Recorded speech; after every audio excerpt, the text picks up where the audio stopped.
আরে বাপরে, আজকে তো ইন্ডিয়ান বাইক 3D তে আয়রন ম্যান আর থ্যানোসের সাথে বাইক রেসিং চলছে। তাদের দুজনের বাইকের পেছনে একটা মোটা রশি বেঁধে দেওয়া হয়েছে। তারপর আয়রন ম্যান একবার পেছনে টানে, একবার থ্যানোস পেছনে টানে। তারপর আয়রন ম্যান সেখানে তার কোবরা বাইক দিয়ে একটি বুস্টার মারে সামনের দিকে, আর সেখানে থ্যানোস পড়ে যায়। থ্যানোস পড়ে যাওয়ার পর আয়রন ম্যান তাকে অনেক রাগাতে থাকে, আর থ্যানোস সেখান থেকে উঠে অনেক রেগে তার বাইক একটা জোরসে লাথি মারে। সেটি আয়রন ম্যান দেখে তারপর একটা পোর্টাল তৈরি করে, আর সেখানে থ্যানোসের বাইকটাকে লাথি মেরে পোর্টালে ফেলে দেয়। থ্যানোস সেটা দেখে রেগে যায়, আর তারপর আয়রন ম্যানের মাথায় একটা বাড়ি দেয়, সে বেহুশ হয়ে পড়ে যায় সেখানে। আর সেটি দেখে আয়রন ম্যানের ভাই গ্রিন ম্যান সে এসে থ্যানোসের মাথায় একটা বাড়ি দিয়ে থ্যানোসকে বেহুশ করে ফেলে দিয়ে সে সেখান থেকে চলে যায়। তারপর আয়রন ম্যান সেখান থেকে কিছুক্ষণ পর উঠে দাঁড়ায়, তারপর থ্যানোসকে এক লাথি মেরে সে পোর্টালে ফেলে দেয়। তারপর সেখান থেকে আয়রন ম্যান চলে যায় থ্যানোসকে খোঁজার জন্য। তারপর ফ্র্যাঙ্কলিন তার থ্যানোসের ছোট ছেলে চলে আসে। তারপর ফ্র্যাঙ্কলিন দেখতে পায় সামনে একটি বড় পোর্টাল, আর সেখানে লাফ দেওয়ার পর সে দেখতে পায় ভয়ঙ্কর ভয়ঙ্কর এখানে গেম, আর সেই ভয়ঙ্কর গেমের গুলো একটা একটা করে লেভেল পার করতে থাকে।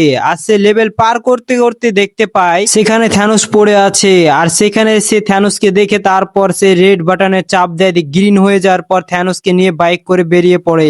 যদি ভিডিওটা আপনাদের কাছে অনেকটা ভালো লেগে থাকে অবশ্যই লাইক কমেন্ট শেয়ার করে জানাবেন।